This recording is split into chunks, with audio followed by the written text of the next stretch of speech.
8. No, it's not yet. No, it's not yet. No, but it's going up now. The numbers are going up. No, don't worry 14, about it. 15, Hey, if you've joined 16. me now, I hope, don't interrupt me.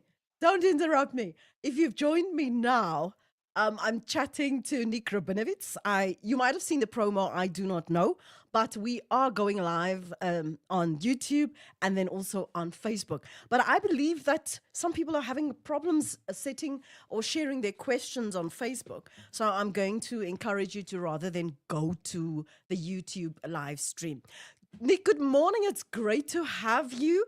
Well, in this format. How was your night last night? Sure. You know, when people ask me that question, Lynette, it always takes me back to the Vineyard Hotel where my wife and I often go for our anniversary, because we spent the first night of our honeymoon at the Vineyard Hotel. And then a few years ago, we normally check in, you know, after lunch, and then Debbie was having a nap. I was downstairs, and the housekeeping knocked on the door. Housekeeping. And she was like, I'm busy. You know, she was in the bed, like having a nap. Hello, I'm just having a nap. They didn't hear. And then they came in, and the woman walked to the foot of the bed. Debbie was like in the bed with the covers. And the woman looked at her and said, "And how was last night?" No, it's so inappropriate. So because inappropriate. She thought there was a different couple the previous night in the room, and he had proposed. She wasn't just asking how the sex was. Okay. You know, last night. These days, you have to have disclaimers, Nick. Please. Last night was great. I hope I enjoyed it as much as you did. I did enjoy it. I was interested to know how long is this run in Johannesburg, a geriatric millennial, and I wanted to know, how did you come onto this title? Well, the run is 2 weeks. It's a little bit short, and I think next year maybe we'll do 3, but our kids are still, our youngest is 9, and it's a little bit rough on my wife looking after them. Anyway, so that's why it's normally 2 weeks. But geriatric millennial actually is an actual term for people born between 1981 and 85. And I'm actually not, technically I'm actually Gen X, because I was born in 76, so I'm actually 48, turning 49, but I identify as a 44-year-old. Oh, you identify. Yes, that's very important to make that distinction. But does my your pronouns body are 44 and 45. Does your body identify and concur? No, my body identifies as older. Actually, my knees identify as 96. Yeah, it's actually a problem. I don't know if you are aware of people having plasma and blood transfusions from younger people. This is something started by Brian Johnson, the billionaire, who's called the Don't Die guy. But, I know Brian Johnson, but I didn't know that happened. Yeah, people say it was a blood transfusion. I think it was actually a plasma transfusion from his teenager. But I've been looking into getting a knee transfusion from my teenager, because he's the bright one. I don't know if you remember, I spoke about him last night. And I was thinking of, like, could he give me his knees? Because he doesn't need them for chess. But he might evolve as he becomes older. He might. You never know. Yeah, you never know, exactly. So listen, where do you find yourself in your life right now? And is the comedy and the shows that you're currently doing, is that a reflection of how you've evolved, how your humor has evolved? Tell us a little bit about that. Yes, I would say art imitates life, and something like that, of that nature. And hopefully as you grow, your work grows as well. I think it applies to many careers and different things. And certainly, yeah, I mean, if I look 10 years ago, I was kind of especially when I was on radio, I was kind of more focused on the external world of politics, and now I think I share a lot more of myself and my own life, which I think for the most part people think I'm making it up, but it's all true, Lynette. I was about to ask you because you revealed so many things about what one would consider a personal life, and oftentimes there are and supposed to be boundaries, like some comedians prefer not to go there, but you let loose. So it's sometimes quite difficult for me, at least last night when I watched the show. I was wondering, is this a case of really that he's been struggling with this, or is it just good material in the show and for the show? Yes. Like, Which were part you did you depressed? wonder? Were you struggling? The Yeah, depression I part was. and the suicidal thoughts. I went through a very challenging patch beginning of last year, and it was the first time I'd been on antidepressants, and dealing with like quite, I wouldn't say severe mental health issues, because I have family members and friends who are dealing with that, but enough to like, okay, I need to medicate this.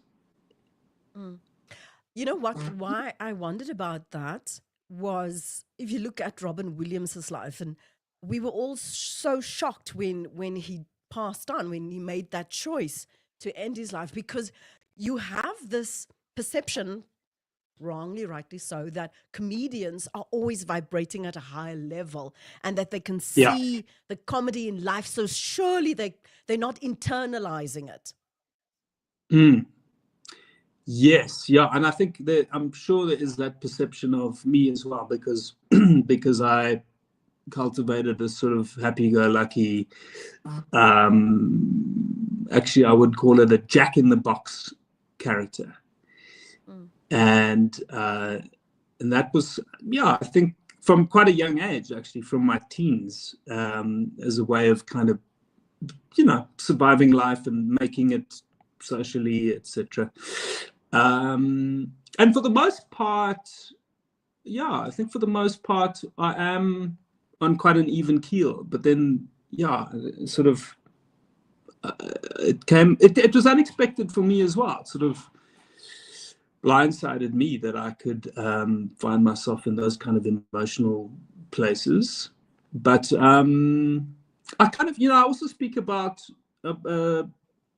like finding things out from DNA tests and having to medicate myself for heart conditions and things like that.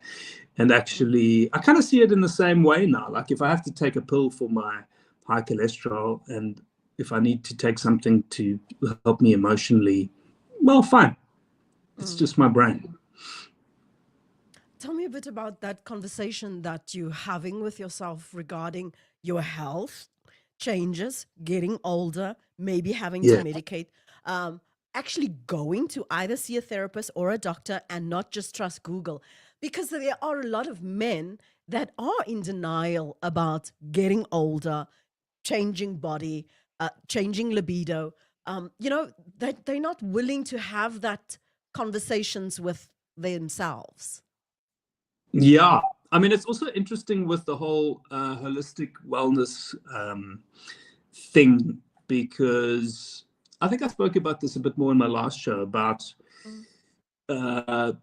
especially if you sort of speak to certain people about mental health issues, then they will say, well, have you tried, if you can combine like trail running. In fact, I tell the story about a suicidal guy that I helped rescue on the mountain. And I'll never forget, one of his friends, like halfway down the mountain, said to him, "But listen, if you just come trail running with us on a Tuesday, you'll be fixed, you'll be healed. And if you can combine the trail running with cold water immersions and saunas, and the gut health is very important as well. If you can cleanse your microbiome and introduce some new bacteria in your gut, you've actually got a second head. A lot of our psychiatric issues are actually related to gut health. So if you can just sort out the microbiome as well as the trail running, and combine that with a cold water immersion and a massage from Serge, you'll be cured." And I tried all of those things, and it was like, it's none of it's really working. And then I sometimes tell the audience, but then, and then I performed again for a live audience of actual humans. And then that's what I'm joking. It wasn't you guys. It was the antidepressants. But my wife's a GP as well. And I remember saying to her, yeah, I don't want to take antidepressants. What if that affects my creativity? And she was like, I have treated like hundreds of people. You'll be fine. Actually, just trust me. And, it takes a few weeks to see results, but it really made a massive difference for me.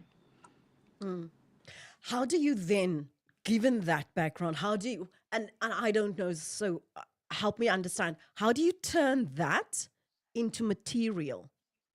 Into material, yes. It sort of sometimes it takes a while to figure out how to make something like that funny. It took me about 10 years to work out how to talk about my dad's death on stage. And now that's one of my favorite pieces of material. We were actually, I was joking about it with my mom. We went to a funeral on Monday, and we were talking about when Jewish people die, especially in Cape Town. This is the burden of being a Jew in Cape Town. When we die, my kid once asked, what happens when we die? And I said, that's the burden of being a Jew. We go to Pinelands. And and two strange people often come and fetch you after you die, and they have social anxiety, and they're not great with the living. They're more comfortable with the dead, and so they say things like to the surviving spouse. They said to my mom, our condolences. We've booked the grave next to him for you. The debit orders will start coming off next month. Where's the body? And I forget why I started talking about this. What did you ask me? Oh, how do you make these things funny? Yeah. Yes. So, with depression and anxiety and suicidal stuff. Yeah, also in my own family, like, I think I said some stuff last night that people have said to me. And in the moment, it was like, wow. But then afterwards, I was like, that thing was hilarious that person said. And I think an audience will respond to that. It's a sensitive thing. So, somebody said to me, people might be triggered by that. And it might be, but I've experienced it myself to a small degree. So I think I can talk about it. How do you family feel if you bring them into some of your storytelling? Because the audience don't always know if it's embellishment and what the truth is, because you are painting them in a certain manner. Yeah. My mom actually, I went on a podcast with my mom, with Skulk Besaidnut has a podcast where he brings sort of performers or celebrities or whatever, and their mothers. Actually, the mother is the main person that he speaks to, and he puts you on the end of the couch, and you sort of have you're not allowed to talk, which is actually interesting. It felt like Jewish therapy because because in Jewish therapy the man has a non-speaking role, and my mom was like, yeah, I don't like it when he puts me in his shows. Please do not put me in your show. And then she and Skulk had a wonderful time together, and then he invited her to come and see his show, and she said, yes, Nicholas will take me. And whenever I hear Nicholas, I'm like, I'm in trouble. So I was like, okay. And I took her to his show, and in his show we were like in the fourth row, and he started talking about niceness swingers parties, and how he went to one, didn't know it was a swingers party. He just thought it was a weekend away.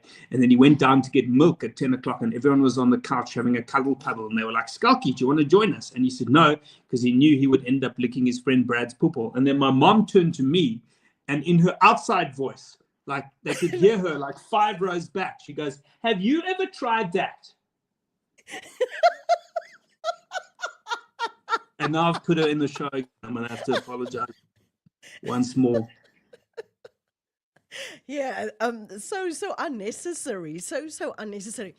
Whilst we're talking, I'm just reminded of one of some you relate so many stories, but I'm wondering, we know you as your generation. We know who Nick Rabinowitz is. We've seen you grow. We've seen you evolve. But there are a younger audience, your kids, other millennials who have no idea who Yeah. Nick Rabinowitz is, why he's able to draw such a diverse crowd, how he's able to make everyone laugh, how he's able to stay in touch and connected to himself, but also the reality of South Africa, and still be entertaining. Because, sure, how do you introduce yourself to a younger audience? Yeah, no, it's interesting because people sometimes bring their teenagers or Gen Z 20 somethings with them, and I can see they're like, how is this guy not being cancelled? What is going on? It's either that, or I can see them like looking at me going, why can't I scroll down on him? This has been longer than a minute now. Why are we still here? This is not working. With that, Well, I just let me see if I can enlarge him or just swipe away. I know that. You know, But it's I mean, terrible because you learn that within 2 seconds you're meant to grab everyone's attention and you need to be a certain manner. And you know what? Some great conversations take time. You know, someone asked me, can't you make your interview shorter? So I said, no, I'm sorry about your attention span, but I'm a long form girly. yes, That is yes, just who I am, you know. yes. Well, I mean, So, the podcast has so become, the long form has become like it's a revolution. It's so great. yes, yes, yes. So how do you introduce yourself? Do you just rely and wait for the parents to bring them? Yeah, I mean, I think it's like, I mean, you just go, well, this is mostly my congregation. Like, you're not. It took me a long time to get like, you're not for everyone. Nobody's for Yes, everybody, and that's. yes. I mean, it's funny you say diversity because I used to look at my audiences when I was on radio, like especially 702. I'd have a lot more diverse audience, and now it's not. And it used to bother me for a long time, and now it's just like whoever shows up are the right people. People for the right time. Yeah, Yep. I hear you. No, I hear you. I mean, also, when you think of the fact that you are so fluent in how many languages? Nah, it's really only 3. I'm not that fluent. I mean, I'm pretty fluent in English, but and my Afrikaans is it's a little bit dormant. But my Xhosa it's not bad, but it's not great. I don't speak it enough. Yeah, Yeah. yeah, yeah. But I was For speaking it this those morning at breakfast. The chef, oh, were the you? chef, Were you? we discovered he was from the same village as the people I grew up with on the farm. Kumbu, Emaxhoseni. Yes. Yeah, we were chatting. Let's talk about growing up in the farm and realizing that you're funny. How that came about. Right. Well, I don't think I realized I was funny probably until my teens, when I used to start. Do you remember a radio presenter called Percy Seif back in the 1980s? Yes. I do. Yes. Ek is mos Yes. ouer man. Yeah. So Percy Seif was my godfather, and I grew up at his table, listening to his comedy. Really, he was an amazing storyteller, and grew up as a child of Jewish immigrants who had a hotel in Melkbos, and so grew up as a Boerejood speaking Afrikaans. Most of his really, I mean, he was a library of Jewish humor, but also had the most amazing kind of spisimplicie, you know, those type of Tola van der Merwe type of stories. So that I grew up with memorizing those. I used to have a notebook. I used to try and write them down and then regurgitate them to school friends when I took them.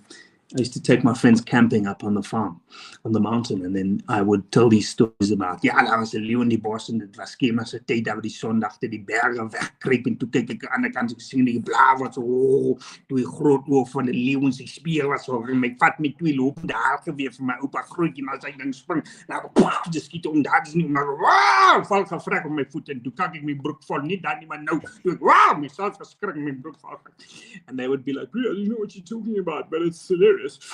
And so that's how I began. That's how I started. That's also an era in South African humor and what we've been exposed to and how we've grown. How has the industry grown? Because it depends if you're South African and you liked Spies in Duplessis, yeah, or you remember Tola van der Merwe. That was a genre. What's his name? My cousin. You know, that's also and now I don't know. Do we have enough comedians in South Africa reflecting the age we're in? Yeah. I mean, I think like if you go and watch younger comics, you'll get a whole different play. But I think a lot of it is influenced by what we see on social media and Netflix and basically American comedians in terms of stand-up. But it's like very hard to define. Like even people go, well, what is South African comedy? I mean, we're such a diverse nation, and vernac comedy is like so massive. Those are the people with the biggest followings. And I remember actually, I have a lecturer, also a lecturer from UCT, who I'm still in touch with, and she did her PhD on Xhosa humor, and it's like fascinating, like all the sort of metaphor, use of metaphor and stuff like that. I never read it, but she used to tell me things about it. I don't know if I'm answering the question. No, I'm wondering, because if you look and specifically at where you come from and what influenced you, and now you find yourself in a new era where you don't necessarily can introduce yourself to a younger audience. You're hoping that your other audiences and communities grow with you.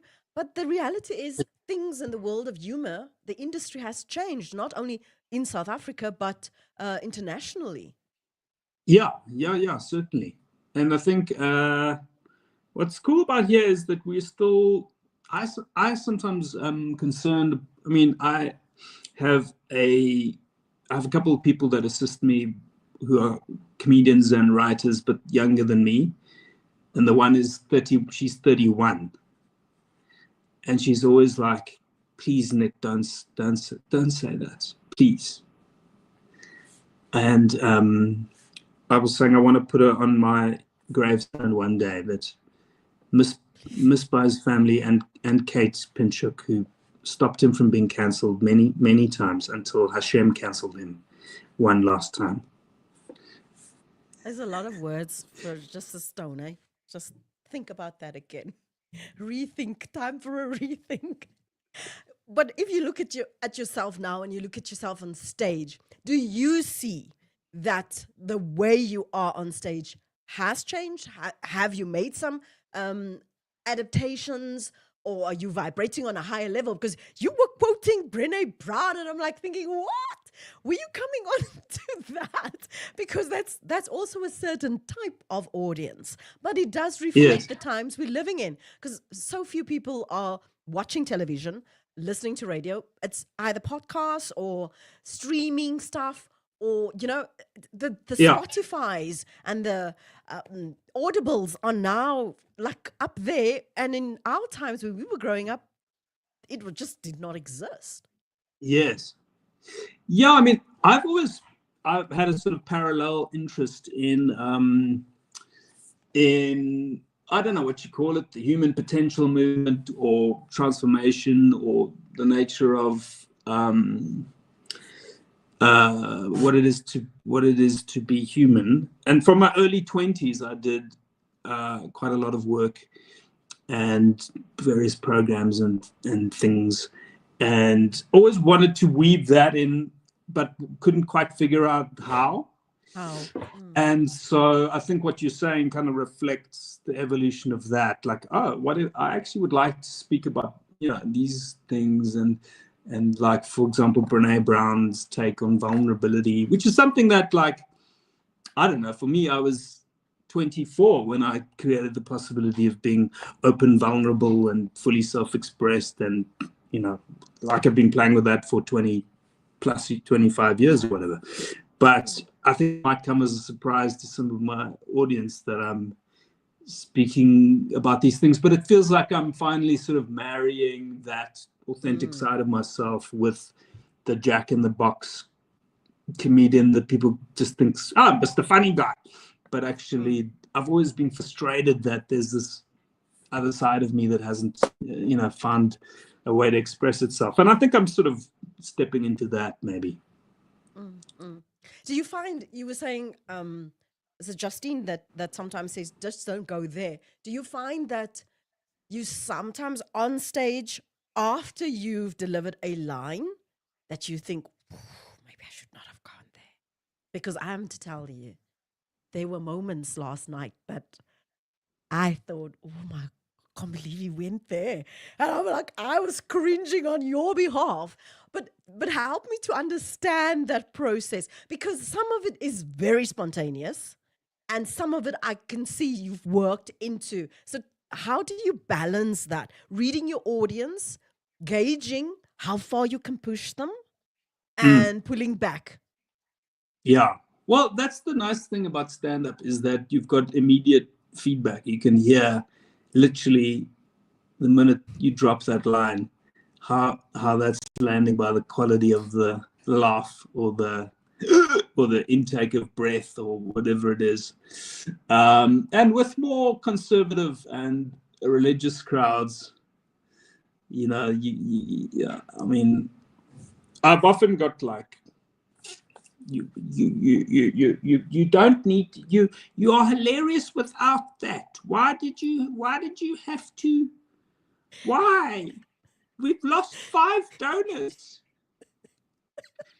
Please, we're begging you, keep it clean. In fact, what I started doing, especially with religious Jewish fundraisers, was like, okay, let's not do my comedy, man. Let's just do this week's portion of the Old Testament, which on some occasions has backfired because some parts of the Old Testament are worse than my comedic material. For example, the one week I was like, well, this week Abraham circumcises himself with a rock at the age of 99, but like some kind of like Stone Age MacGyver.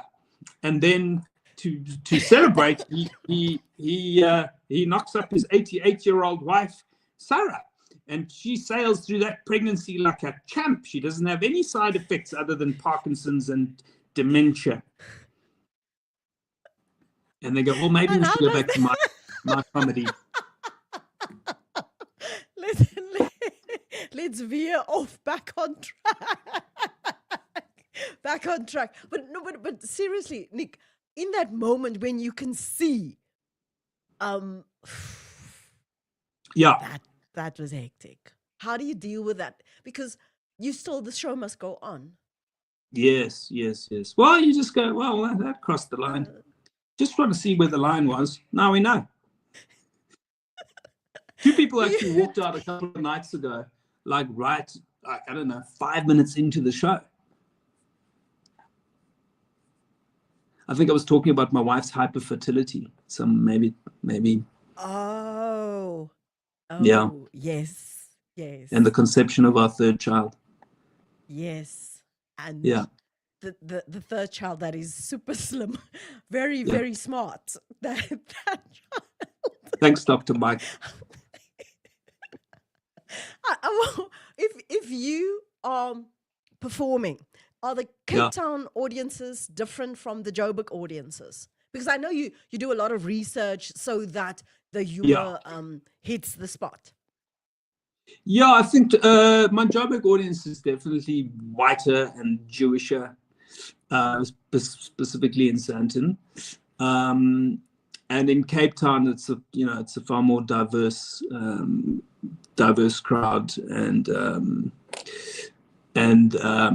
that's just because of the nature of stuff I've done there and with other people and comedy festivals and things like that. So yeah, I do. It does. I think that's the main difference.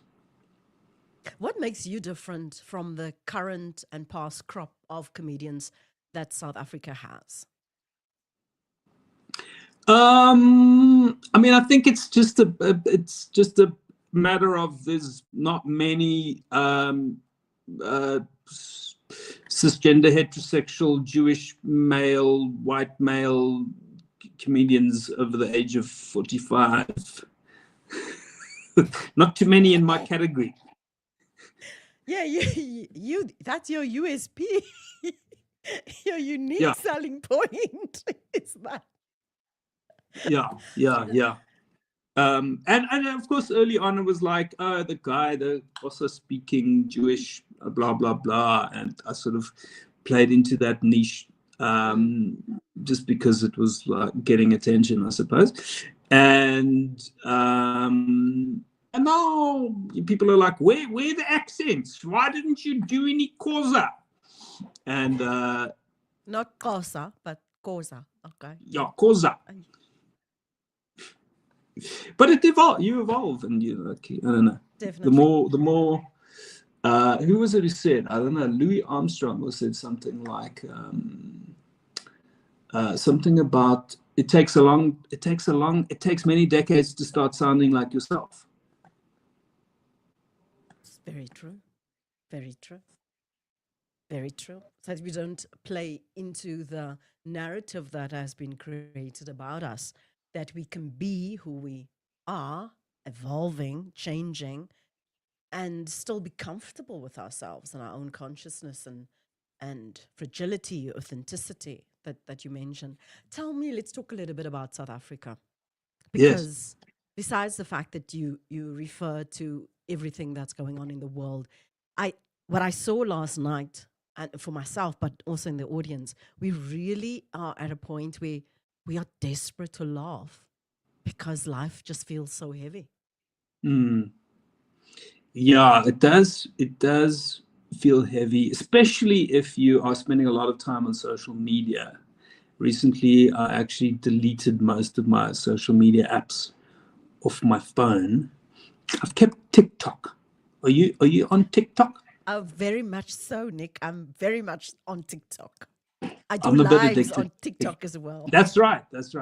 And somehow my TikTok algorithm is just fun stuff that like, and my other stuff is like heavy. And just in the last week, I'm like, oh, I'm now living more in reality. I'm not in the matrix of everything that's all this like stuff that's going on in the world. Not that I'm advocating putting your head in the sand, but just like that's not very good. Seems to be not very good for my mental health, and I think a lot of other people's as well. And then to focus on like just what my purpose is, which is to be a life breather and to breathe life into my audiences and people that I interact with every day and see how can I make a difference here, and versus shouting at other people on social media about stuff largely we have no control of. We had a conversation after the show, Limor, Lawrence, and I. Oh, did you come with them? Were you? Not to come with them. I came with my other people, but we do know each other. So we were sitting in the same room because our children have now at school obviously grown up together. So it was quite interesting that we realized how desperate we were to switch off from reality. Yes. That was almost like a catalyst for us to breathe Yeah, out. yeah, 100%. Somebody sent me a message this morning saying, I haven't seen my mom laugh like that in years. I always think back to one of my favorite pieces of feedback. Oh, and there are many. Like, I was at a funeral. I mentioned there was a funeral yesterday, and there's an Afrikaans guy who's one of the undertakers at the Jewish funeral home, whatever. And he always says to me, "Nee man, yo comedy, ek het jou videos gekyk, man. I was depressed and I watched you like a therapist, Nick. You like a therapist, but funnier and cheaper. Thank you." And that's my job, and that's what brings me joy, is to bring other people joy and relief from the heaviness of life. I know, though, when you were on 702, I think you were with Reedy at that time, Yeah. and you had a Friday slot, and there was a lot of commentary on what was happening in the country. And now we seem to go into this next stage. I don't know always whether we are still stuck there and we are in denial as South Africans, but we're now going to have another national dialogue. I wondered if you had any thoughts about where South Africa finds herself in the bigger scheme of things, with 30% tariff increase from the USA. We're always being dragged. Yeah, so I wondered if you had any thoughts about where we find ourselves, seeing that you're so in touch and do have opinions about these things.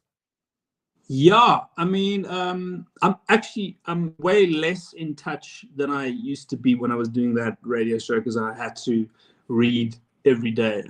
I had to be on top of what was happening.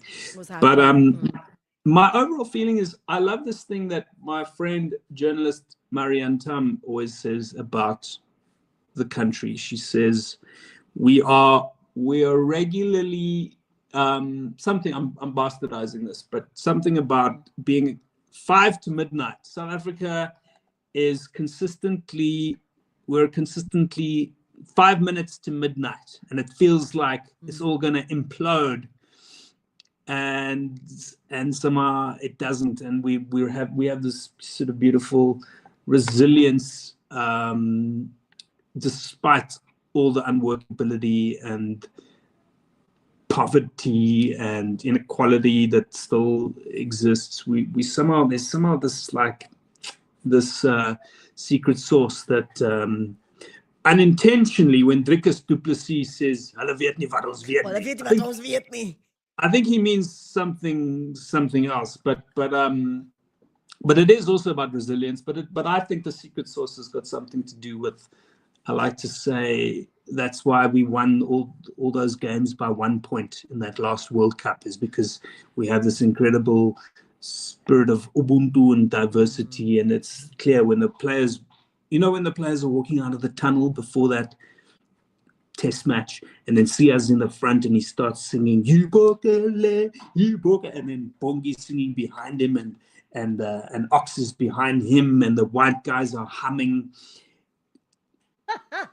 That's something about that.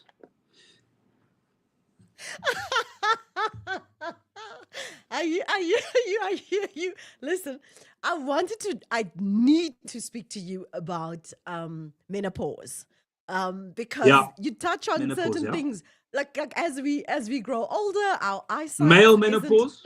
Male menopause, yes. Male menopause. Let's talk about male menopause and how you are experiencing that. We spoke earlier about mental health and men being uncomfortable talking about it. But like, how have you been experiencing it, or are you still in denial? I'm probably in denial about the eyesight thing. I probably should not be borrowing my wife's reading glasses. I stole them, actually. It's interesting because physically certain things just obviously don't work as well as they used to, and you need to make sure that you check your arteries for a buildup of plaque, which I did when I was 40 because I didn't want to die of a heart attack at 50, which I probably would have if I hadn't gone into medication.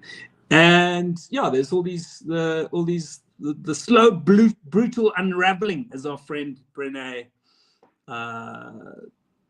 calls it. But I think it runs in parallel. So there's the physical manifestation of growing older. And I think we've come up with all these. We were talking about the Don't Die guy earlier. I mean, he's obsessed with all this anti-aging, living forever stuff, which I think is a little bit overboard. But there's certainly things you can now do a range of things to really. I keep sharing these things with my wife on I send her little clips on Instagram, like, this is us in our 80s, and it's like granny and grandpa doing kettlebells, and like, and she's like, why are you sending this? So I think there's a combination of staying active and being healthy and doing whatever you can to do that, but then at the same time there's the natural descent into resignation and about growing older, when people say, oh, it's all downhill from here and whatever. And I think there's an equal amount of work and growth that you need to well, not need to do, but if you do that, then you can remain young in spirit. And I was fortunate to grow up with a dad who was like that. He was into his 80s. He was walking through the forest to work every day to his pottery. And just I grew up with that kind of role model of how to age gracefully and with enthusiasm and youthfulness and excitement for life.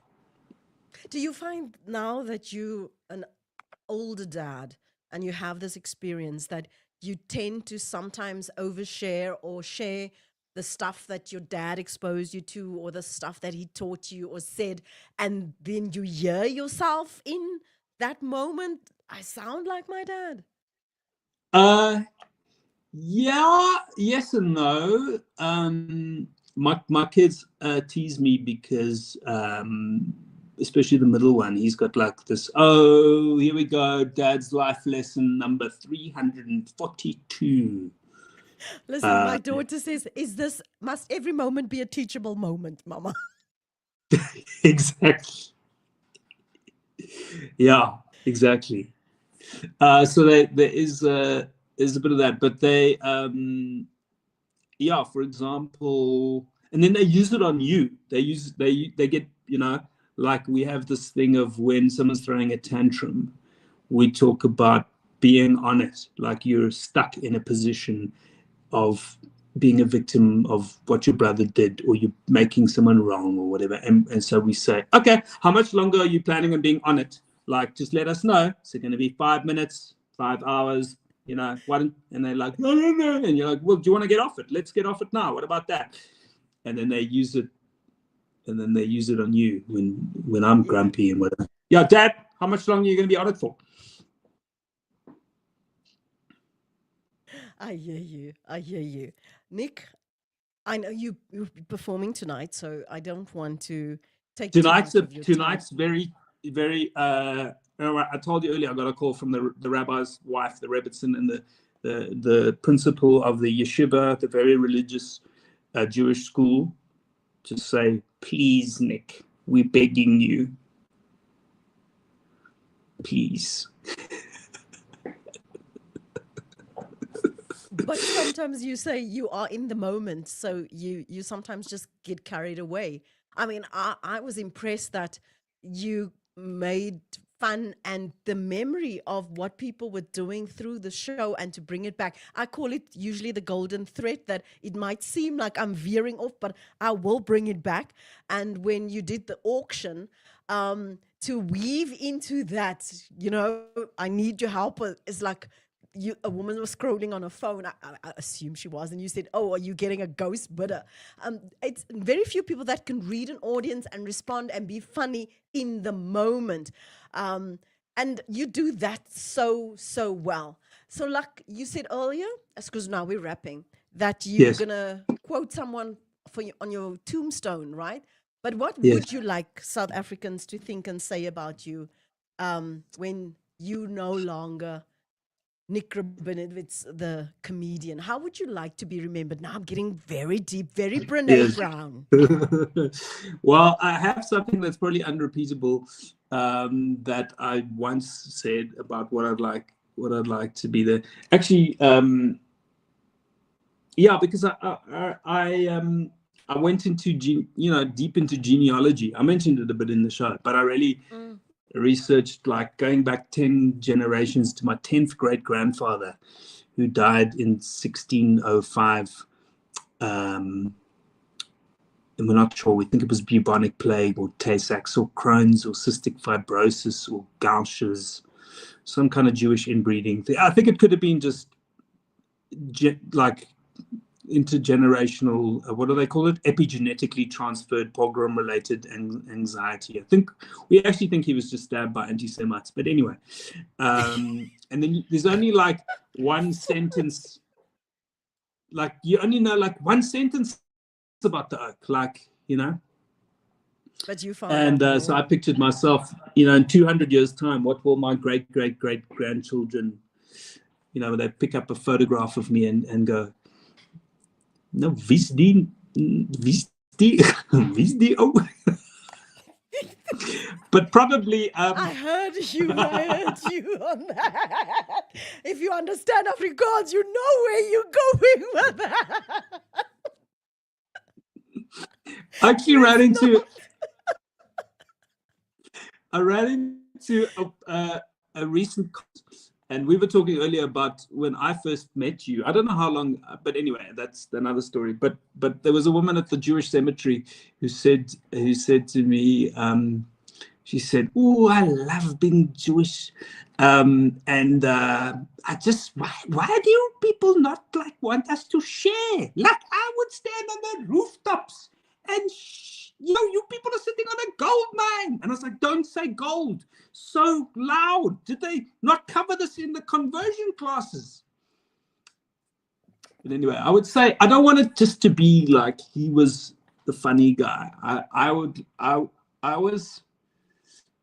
like it to be, I don't know. He what's that thing about Eleanor Roosevelt? She said that thing about people leaving footsteps in on your heart or something like that. But don't say it like that. It must be funny. Okay, we will make it that it shows how authentic you were. We won't plagiarize. Yeah. We won't also remember, cancelled like, even in your death. We won't do what that. I said about the men must check the buildup of plaque in their carotid arteries. So maybe on my tombstone they could also say, died of a heart attack even though he regularly brushed his arteries, which is ironic. By the way, I've never even heard how one does that. It was the first time I've heard that you brush that. I mean, like, how do you do that? No, Is it no, like when you use a guasha stone on your face? No, you can't.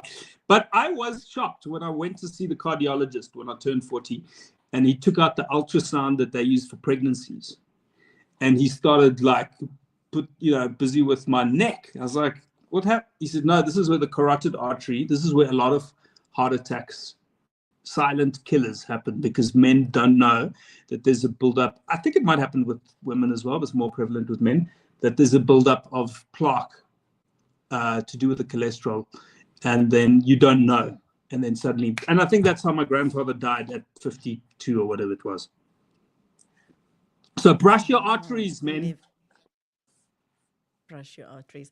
Nick, thank you so much for your time. I'm going to make shorter versions of all these little chats that we had, and so that we can make sure that everybody is exposed to you at some point or the other. We'll have the live stream, but I will edit it so that social media can also consume it. Good. Will there be like a 10-second version for the Gen Zs? Will there be a Vine? Like a 2-second? No. No. But there will be reels. There will be reels. Yeah. There will be And reels where can we have a just real dance? we have you. A real dance at some point as well. No, a lot of people don't There's even know one what the happening real in dance is. Prince Albert on the 4th of October. There's a real dance.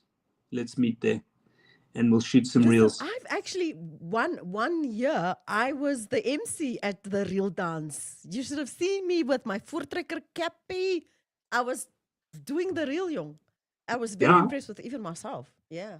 Ja, So was you dit fit in daar in die well nicely. Agterpakhuisberge? Was dit in die Cederberge? Nee, Waar was dit? dit was in die Cederberge. Ja, dit was inderdaad. It was. Because you Ah. needed stuff, you see. You needed Ja, that. ja. You needed to love them in the moment. Very authentic, very pre-natural. Let's play Listen, out with some real dancing. Nee, ons bly nie altyd. I will edit it. This is where we end. Goodbye, Nick Rabinowitz. Thank you for your time. Good luck with Thank you. everything you do. I can't wait to see you in Cape Town when you create another showstopper for all South Africans. Lovely to have spoken to you. Love Jy you moet mooi na too. jouself Did you say kyk lovely? asseblief, hoor. Did you say lovely or love Hey? you? Did you I say said lovely or lovely. love you? I thought you Lovely, said lovely. lovely. That's all. Okay, But love you too. that too, that's subtext, context, subtext, And cut. and that is definitely where we're gonna leave it. Definitely.